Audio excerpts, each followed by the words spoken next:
आरव अंबानी का जीवन एक साधारण गृहिणी की तरह बीत रहा था। 3 साल पहले अपने परिवार से अलग होने के बाद उसने आदित्य चंद्रा से शादी की और चंद्रा परिवार के घर जमाई बनकर रहने लगा।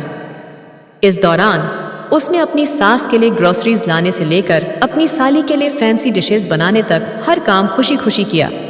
परंतु आरव के मन में कहीं न कहीं एक दर्द था, अपनी असली पहचान को छुपाकर रखने का।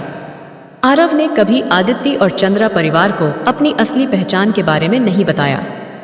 उसने खुद को एक साधारण नौकरी पेशा व्यक्ति के रूप में प्रस्तुत किया। आदित्य और उसका परिवार भी आरव को एक साधारण व्यक्ति समझते थे। हालांकि आदित्य को हमेशा आश्चर्य होता था कि आरव का व्यक्तित्व और उसकी समझदारी साधारण व्यक्ति से कहीं अधिक थी। एक दिन जब आरव ग्रोसरी से लौट रहा था, उसका फोन बजा। यह कॉल उसकी जिंदगी को बदलने वाली थी। कॉल के दूसरी तरफ से आवाज आई, मिस्टर आरव अंबानी, आपका ब्लैक रॉयल कार्ड अब एक्टिव है।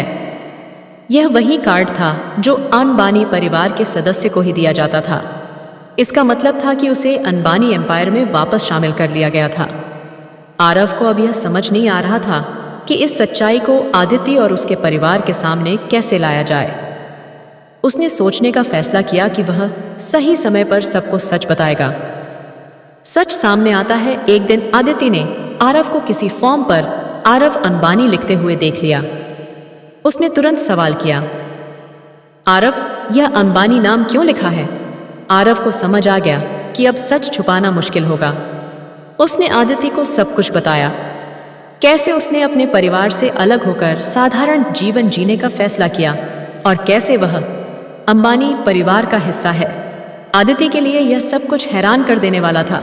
उसे विश्वास नहीं हो रहा था कि उसका पति, जिसे उसने साधारण व्यक्ति समझा था, असल में एक बिलियनियर है। चंद्रा परिवार की प्रतिक्रिया जब यह खबर चंद्रा परिवार तक पहुंची तो सभी के लिए यह एक बड़ा झटका था। पहले परिवार को लगा कि आरव ने उनसे झूठ बोला है, परंतु जब उन्होंने आरव के त्याग और सादगी को देखा तो उन्हें उसकी सच्चाई समझ में आई। नया अध्याय अब चंद्रा परिवार और आदित्य ने आरव को उसकी असली पहचान के साथ स्वीकार कर लिया। आरव ने भी तय किया कि वह अपनी पुरानी पहचान के साथ अपने सादगी भरे जीवन को नहीं छोड़ेगा। उसने अपनी पत्नी और परिवार के साथ एक नई शुरुआत करने का फैसला किया, जहां उसकी पहचान के साथ साथ उसके कार्य और व्यवहार को भी महत्व दिया जाएगा। यह कहानी उस व्यक्ति की है जो सादगी में खुशी ढूंढता है, चाहे उसकी असली पहचान कितनी भी बड़ी क्यों न हो।